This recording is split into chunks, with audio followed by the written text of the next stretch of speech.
What is going on, YouTube? Dr. Away here, and welcome back to Doctor's Den. I have a absolutely banger of a video for you guys today. Very good video discussion I'm gonna attempt to do here. We're gonna be talking all about Civ 7 Antiquity Age resources. And resources definitely play a big part into like adjacencies and some of the things that I've already discussed on my channel. But then you have the resource itself and all of the crazy stuff that it can do. So this guide is going to be a guide. It's going to be a tier list, but it's not just going to be a tier list. I'm going to try to provide a lot of context into each resource. If you want to learn about maybe just a few of the resources or see where some stack up, I'm going to definitely have timestamps so you can at your leisure go through what you want to go through. So not only am I going to give some context, I'm also going to say where they spawn at, because different resources spawn in different locations. I didn't figure that out until I started looking at the map. Like, dang, why doesn't Hyde ever spawn in the middle of the map? Like, I'm confused.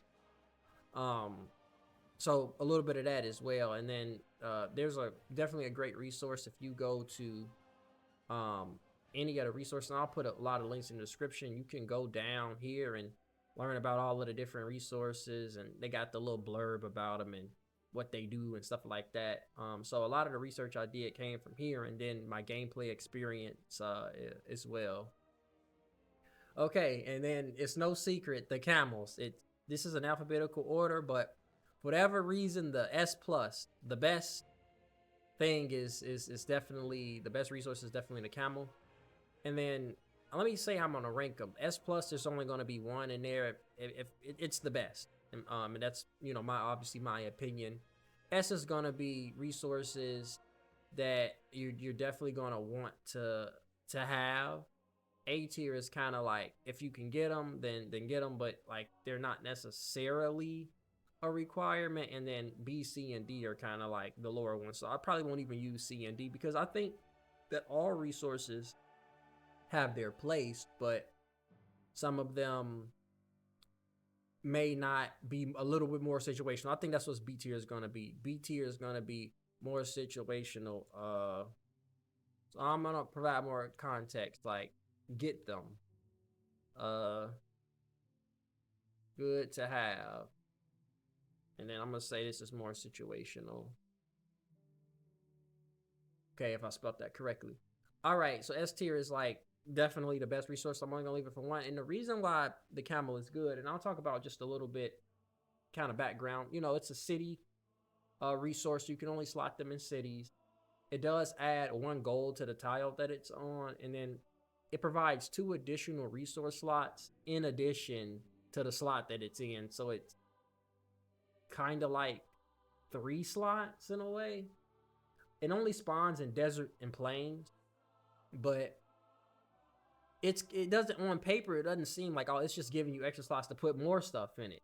But what it allows you to do, if you can get quite a couple of camels, what you can do is, let's say you're building out your empire and then you have a new city that's coming online. You can put and when a city first starts out, it only has 2 slots.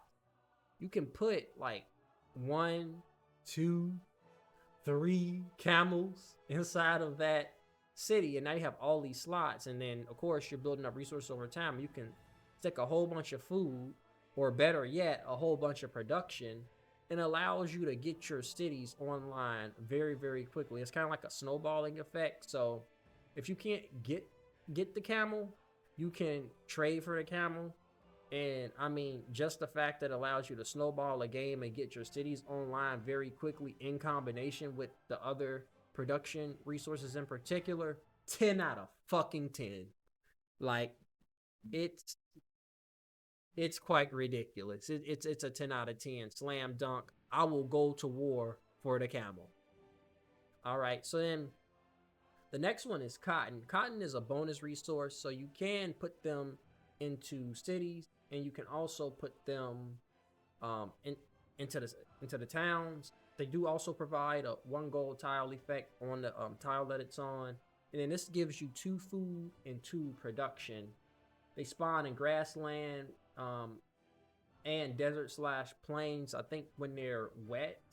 Let me confirm that. Yeah, when they're flooded. Yeah, basically the wet tiles. And production is king, so it is, I think, good to have this one, but there are better production resources. But again, this is like a flat bonus +2 +2, a 4 total yield, which is honestly quite good in comparison to some of the other ones that only have 3 yield. This is actually quite good total yield, but food definitely tends to become less valuable as you play throughout the game. So this is particularly better early on, like to get this like first pickup. This is actually quite good because you're gonna need that extra food in your capital. So I think it's good to have, and if you spawn in, I would definitely try to gravitate towards this because it's giving you exactly what you need. But there are, I think, later on better options for food if that's what you need, and also for production that's what you need. But it's still good to have. So then we go to the date. The dates is also a bonus resource. It puts an extra food on the tile that it's on, and it gives you 2 food and 2 happiness. And then I should actually do it like this so I can see. I got some notes on the side. I'll put a link to all of this stuff too. I'll give you a link to that so you can have a little additional reading material. But it spawns in a desert tile, flat and wet. Now it has 2 food, 2 happiness. I think with anything that has happiness on it is situational, because happiness is a thing where I feel like it is good because happiness does have a global effect where it allows you to get more policy slots. So it's definitely not a bullshit resource. I don't want to call it that. It's good. You have to have it. But if you have a city that's in unrest, about to revolt, or you're dealing with that crisis that makes it where all your happiness is like all effed up, essentially, this is one of those things where, how am I gonna put this? You don't have to have it, but it's good to have it when you need it, if you know what I mean. So there is some stuff that gives you more happiness, and then you don't, especially if you're into using towns. Like, I know, like, the whole thing is make all of these cities or whatever, but some people might not. The whole point of the towns is to not have to micromanage, and not everybody's playing deity and all of that. So there are reasons why you may want to have food, like in a in what are they? Their towns. This would be good, especially if it had a happiness concern for whatever reason. But again, situational. And then dyes is kind of the same thing. Dyes give you 3 happiness is the effect. I like dyes because it also gives you, it's a bonus resource, and it gives you 1 culture on the tile that it's on. So I kind of like that part about it. For the culture, for the culture. Spawns on the coast. Some people aren't into the naval lifestyle, but I still think it's situational, because the main effect of it is that it's giving happiness. It's definitely better than the date, if that's what you're specifically trying to do. And I think that's when you have it split like that, the resource kind of has an identity crisis, because it kind of in between. But I think as far as the dice is concerned, like I said, when you need it, you need it. So it's situational. So now we got the fish. The fish provide 3 food, a fair amount of food. And that's why I feel like the cotton is a good baseline, because with the fish, which also spawns on the coast, you get 1 food on the tile. And then it also gives you 3 food for the effect, bonus resource. I found myself just honestly putting these in the towns. They're quite good at helping them grow early on, to lower the cost of turning into a city, or to lower the cost, not lower the cost, but save time. It's faster to get your town to 7 and specialize it, or to get all of the resources around. So I would say it's good to have. Like I said, I tend to slot these in the towns, and it works out quite well for me. Next we have gold. Gold is the first empire resource, meaning you don't have to slot it. It's just inherently a bonus to your whole empire there. And the gold does give you 1 gold on the tile. They spawn rough grass, plains, and tropical. So not in the desert, or not in the tundra. And then it's 20% gold towards buildings. And this is where I don't want to talk about like certain play styles, but generally you don't want to be buying buildings. Like if you're into the whole having a lot of cities things, which I'm into having more cities than not than not. I would say sometimes it's good to have, sometimes it's situational. It really depends on your play style. But if you're I'm gonna say that it's good to have because I can see the argumentation for get it. I can see the argumentation for good to have. I can see the argumentation for situational depending on what you're doing. But I find that you're at towards the end you may have an influx of gold depending on how you're playing, and I can see it being pretty decent. So next we're gonna go with the gypsum. Gypsum is a city resource that provides a science to the tile. It gives 2 production in the capital, and then 4 production if you put it in the other city. Fucking get it. Lord have mercy. Remember what I was saying with the whole camel and city thing? If you have a lot of gypsum, and then if you combine that with the camel, Lord have mercy. It will turn something in a new city that takes maybe 6 or 7 turns into like 3 turns if you have enough camels and enough gypsum, or honestly anything that provides reduction. It can even be cotton. I think that it's quite strong.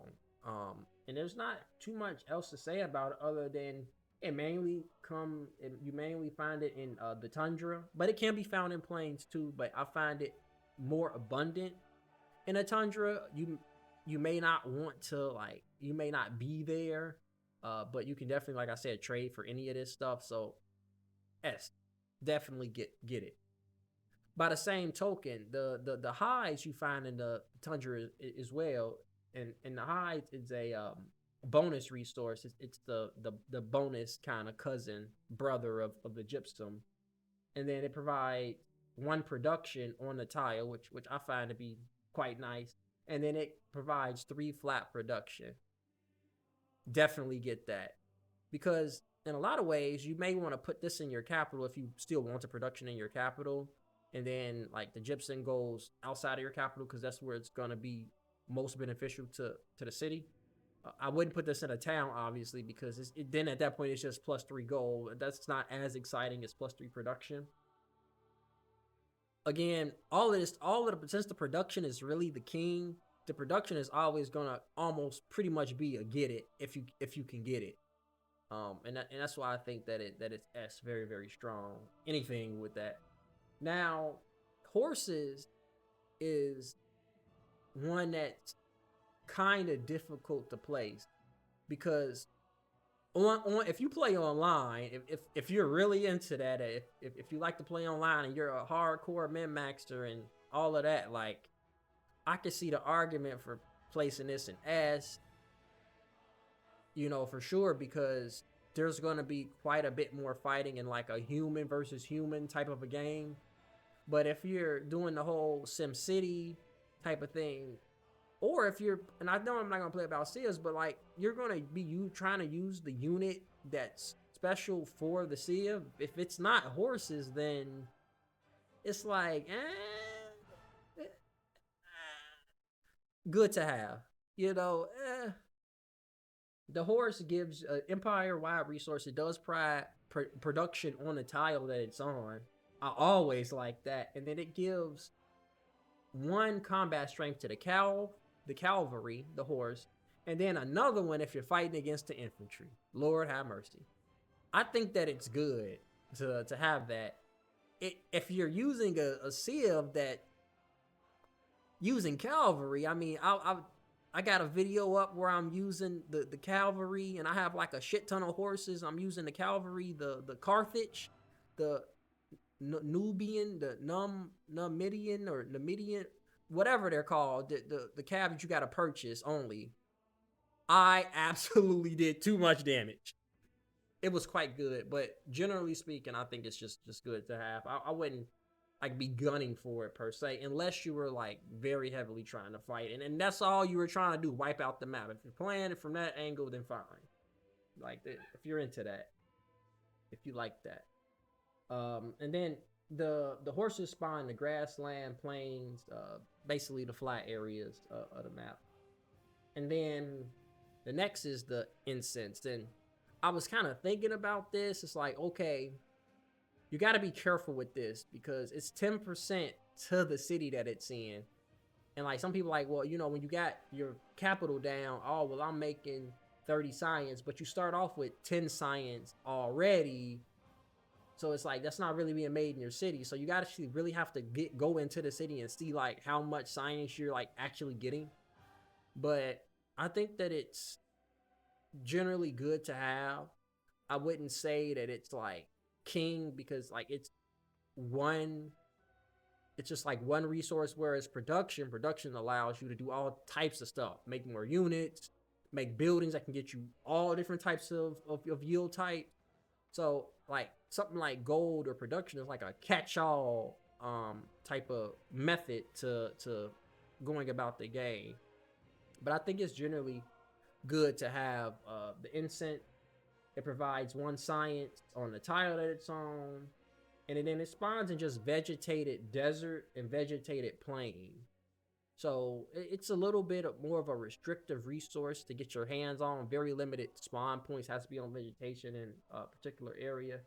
And you know, that's what I just got from the wiki is the spawn location. I swear I've seen this spawn on tropical vegetation too, but don't quote me on that. But I'm suspicious the wiki isn't up to date. That's just me. Okay, then we have iron. Iron is the infantry equivalent to the horses, and like I'm interested to know, like, okay, why does horses get an additional against infantry? Is infantry inherently, you know, does better against the cavalry unit? I tried to figure that out in the wiki. It didn't say. I didn't feel like making a test environment. I wish I had somebody I could just play with all the time. That could maybe I get my wife to play this stuff, so then I can test stuff like that a little bit easier. But again, the ivory is an empire wide resource. Don't gotta slot it. +1 production. You know I'm gonna like that. The all for the production. It provides 1 combat strength to the infantry. It doesn't get the extra against anything else, unlike the horse. And you can find this on rough tiles anywhere. It's all over the map. Iron is not very hard to get. I always have iron next to me. It seems like, you know, I spawn in, there's going to be iron somewhere within my general area. It's pretty common. And I think a lot of times, for me personally, I play a lot of infantry-based Civ, so I quite like it, especially since I play Greece a lot. The hoplite's insane. I like it.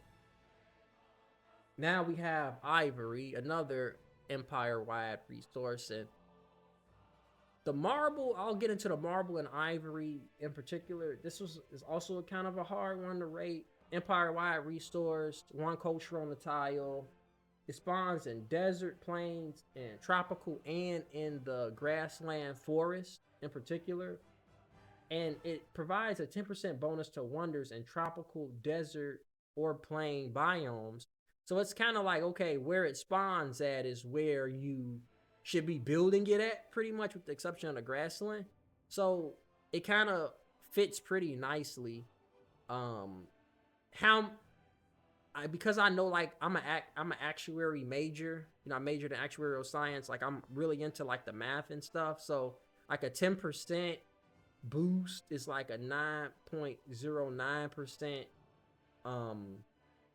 essentially time reduction in how long that it would take with the production. I get that it's some rounding involved, but like that would be the hardcore math. So it's like it's kind of interesting. I haven't even personally noticed a difference, but I know a lot of these can add up really quickly. But how many wonders are you building? I think if you're sim citying, as some people like to say, you know, autopilot is what I like to call it. I don't know. I think it's situational. It may shave off a turn or two. Most of the time, you have so much production.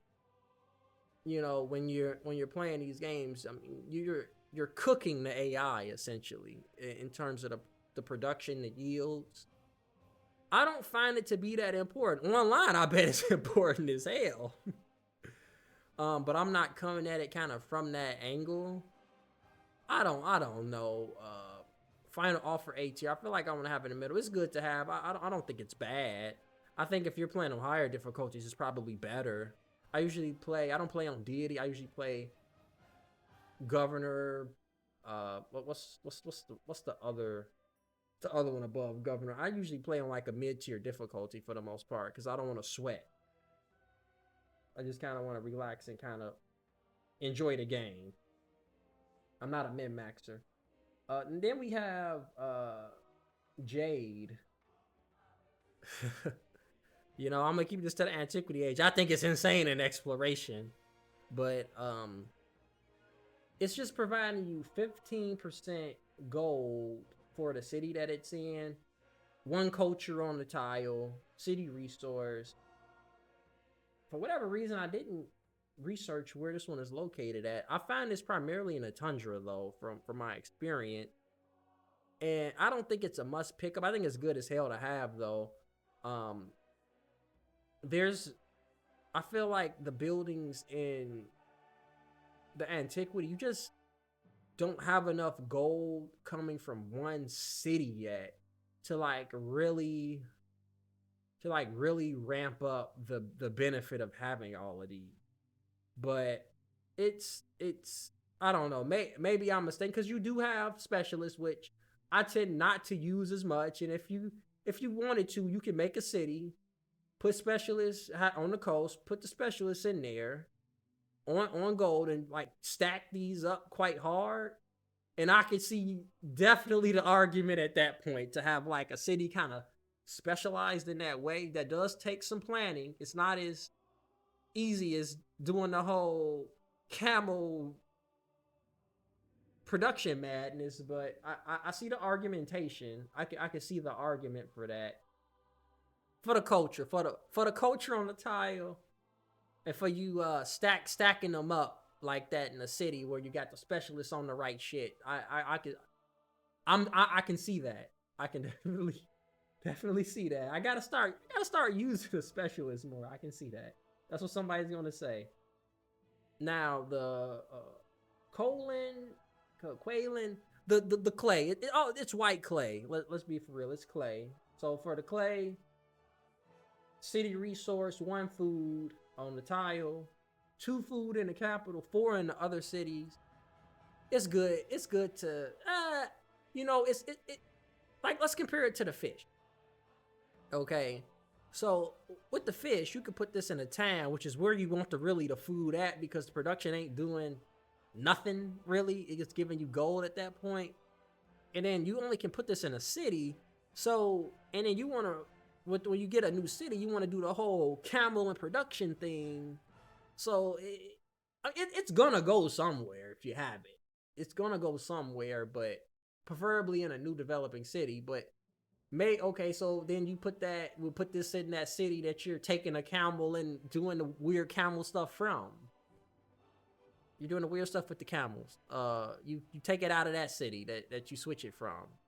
I think it's good to have for the same reason a fish is good to have. Grow out the city a little bit more. You know, food I think is still a good resource, but food on its own doesn't do nothing. Turning food into another resource does something.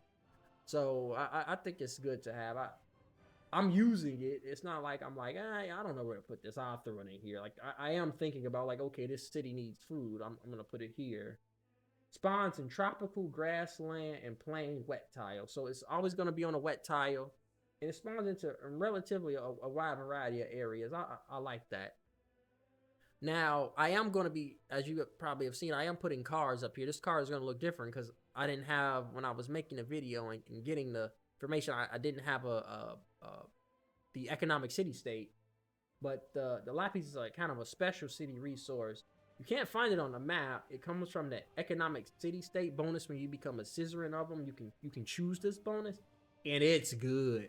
4 production and 5% gold.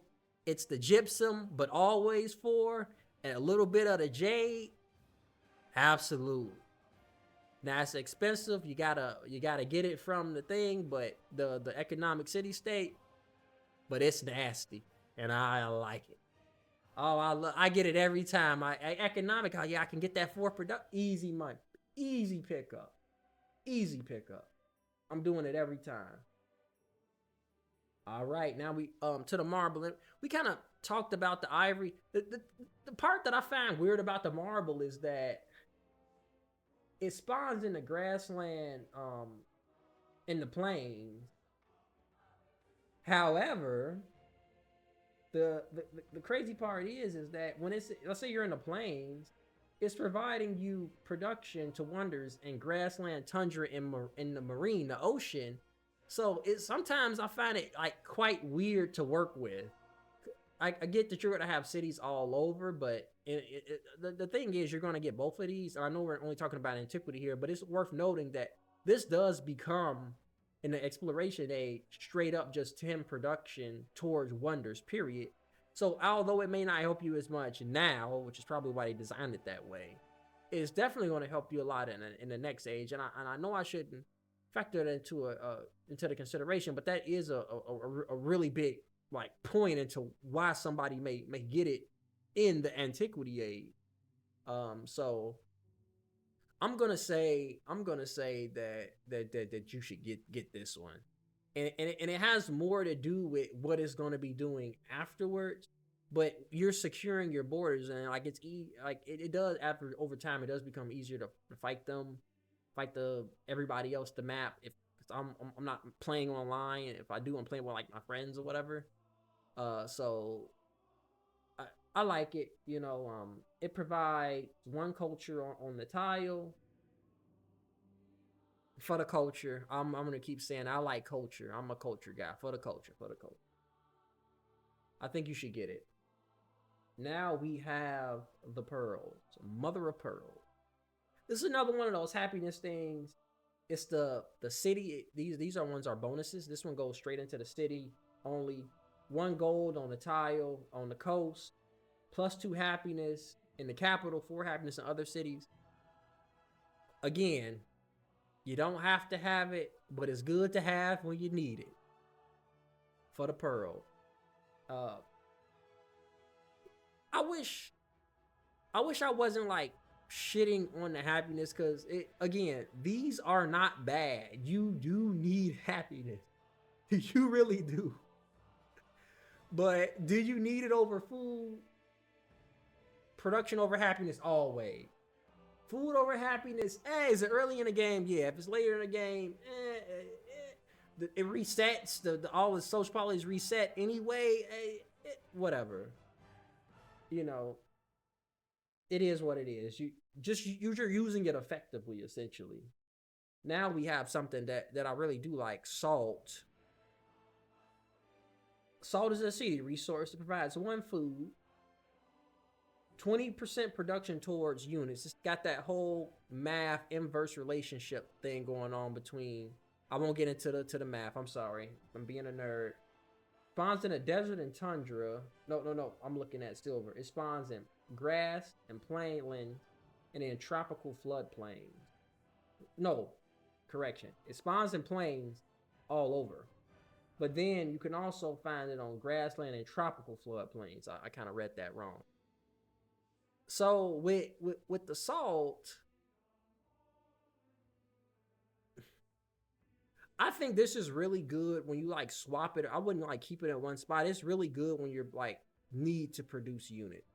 But beyond that, it's not really that good. So it's kind of situational, but it's not like happiness where like sometimes you kind of just throw these wherever. You ain't throwing this wherever. You're being real strategic about where you have it at. If you're like really trying to play the game in that way, which I am that serious about playing the game. I'm not that casual. So I think that salt definitely has its place to just,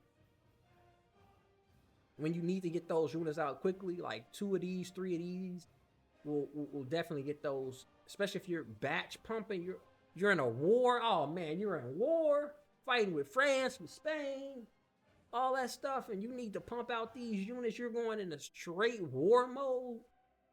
Man, Joe, I really like these. I like the salt. And then the salt also gives you a little food. So like most of the time it's on a mine, and so you getting the production and you getting food with it. I like it. I even pick it up relatively early. Like if I can, like, oh, I got the Kaolin and the food and a little bit of production, and I go to the salt next. Like every time I go to that salt, you know, it's good on food. For sure, for sure. I like it. So silk is next. Silk is 10% culture, and this has that whole thing with this. It's just the culture equivalent of the incense for the culture. Culture on a tile, spawns in grassland, spawns in the grassland and tropical floodplain. You know, I'm really biased towards culture. I find it that it's easier to get the adjacencies with science. So it's like you can kind of get more out of the science sometimes, but it's like harder to find the instance sometimes depending on where you at. Where I found it easier to like get the culture. So it's like weird, like we're spawning on the map, and like how it's hard to get the mountain adjacencies and like stuff like that. And that obviously affects how much of a percentage that what that translates to in terms of yields. But like I'm gonna put them on the same tier because essentially it's just the culture equivalent. But like that kind of made me want to put science up here and then culture down there when I kind of thought about it in my head again. But they're essentially they're doing the same things, just different yield. So now we're gonna go to silver, and silver can be S tier. Like with Carthage, silver is definitely a S tier resource, and I think it's like good in general. But I find myself like when it comes to like purchasing units, because of how you're playing the game, you're trying to convert a lot of cities over. Like I like to have like a maybe like a 2-to-1 city ratio, 2 cities to 1 town typically. I'm not trying to purchase my unit. I want to use my gold to get my cities, get my cities, basically convert my towns to cities. So I find it, yeah, you can use it. It's almost like an old shit panic button for cheaper. Like you have that thing where, oh, you're being greedy, you throw a settlement down, you like, oh shit, now it's a city state here, I gotta purchase a unit so they don't take my stuff. Like it's like a panic. It's when you don't play the game like properly. You're trying to rush, trying to be cheeky, and it just makes it cheaper when you make that little blunder or mistake or try to roll the dice and you get hammered. It's like a cheaper panic. Makes your panic button cheaper. So it's good to have. Everybody does it where they like, oh, I'm gonna get the settler out. I'm not gonna defend the settler. I'm just gonna let him do his thing. No, the AI are absolutely treacherous when it comes to the barbs, the independent powers. They will destroy your life if you don't protect yourself. Use protection, and don't let this be your protection. Actually get the unit. So I think it's still good to have though. And then it gives you one, it's an empire resource, so you're always going to have, it's not like you got to transfer it anywhere. You get the 1 gold on the tile, and then it spawns in a desert and tundra, which is areas that you may not like to go to. But no, you want to go to the desert for that camel, so no. You're going to get that camel. So go on, when you're in the desert, get this too. Fuck it. Get the silver too. Now we got wine. Fuck the water. Bring me wine. Oh my good. I like this one just because it has a very unique effect. I'm biased to tell. One, it has 1 happiness on the tile. That's the tile effect, empire wide. It gives you 2 happiness in your capital. Not that your capital needs any more happiness. That's not why you want it. It gives you 10% culture when in celebration, and it's not like the silk. It's just for the city. It's all of your culture. You ever seen those yields 300 culture? I've done that before with certain characters. 300, 400 culture, 425 culture, and then you pop a celebration, dude. It's I always finish the civic tree, and that's because I tend to like really prioritize my culture for the culture. I tend to prioritize that in my own personal play style. So I may be overrating this, but 10% culture within celebration. I get it's not all the time, but generally I don't have a happiness problem. I'm staying within city limits. I'm not pissing people off. I'm not going to war a lot. So my happiness is generally pretty high. So and then especially when you're on playing on like a I play on like standard most of the time. Quick if I'm like not trying to play too long. So it's like wine is the 10% when you're in a celebration a lot when you're like a play on the line. Like I would assume you're in celebration more. So I think that's the argument that I'm making for get it for S. Like it's good. It, and it doesn't feel like some of the other ones where is it really working? I don't really know. I know wine is working. You see it. The numbers do not lie with the wine, and then it's on grassland and plains. It's relatively abundant where I'm typically at. So I like it. I don't know what to say. I like it.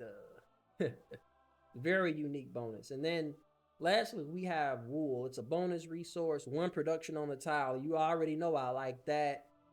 It gives 2 production and 2 happiness.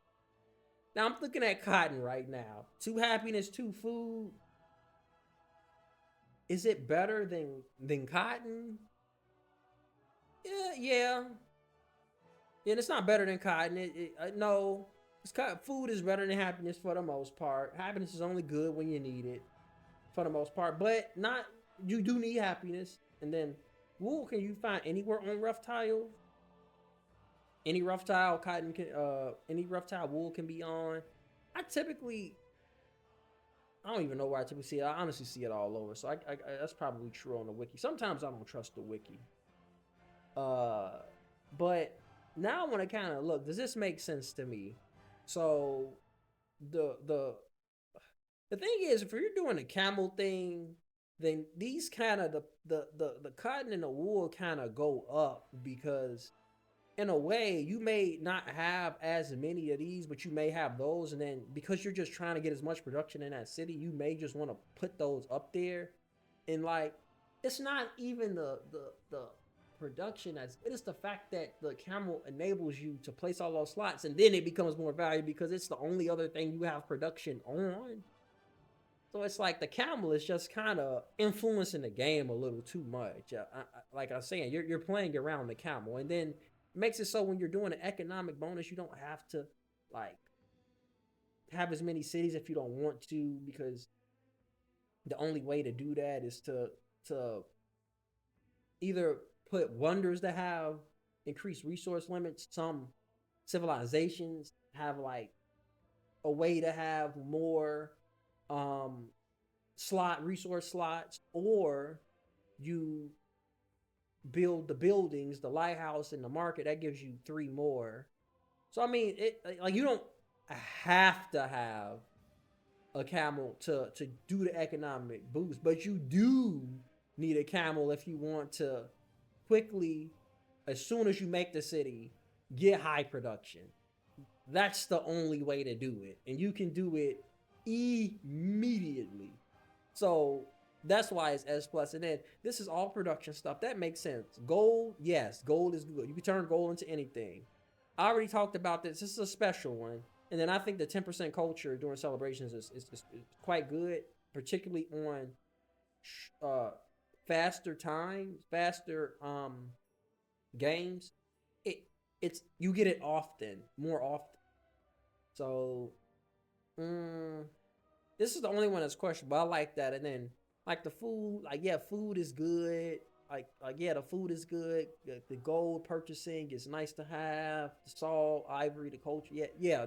This makes total sense to me. And then the happiness is like, yeah, I would do it maybe maybe like this, and then yeah, the food, yeah, gold. These are. I would maybe place these higher if you're trying to. If this maybe this is some particular order. Until I know like the combat stuff, I don't really know if this is better or not. Like, um, the silver, the salt's good. This is quite good too. Um, eh, this looks pretty good to me. And let me know if you have any. I'm not an expert at the game, but I do like to do some spelunking into the wiki, spelunking testing when I can. Sometimes takes too long. That's why I got to get my wife to play this shit. I'm like, hey, baby, play this with me so I can figure this shit out. Like, and then we can. You also have fun if like you actually learn how to play whatever. But let me know if there's anything you want me to like make a video on or try to explain or showcase. I'm trying to get out of my comfort zone and play more characters because I'm like playing it really for the experience of the characters. All I'm playing Greece and Ada Lovelace. I'm doing all this crazy stuff with somebody I actually kind of familiar with, and you know how it goes. I come at it from that sort of an angle, but I try to provide informative content so you can play better. If you play better, you enjoy the game better. Amen. So hopefully you enjoyed this video. Like and subscribe again. Share. Drop a comment, feedback. All that good stuff.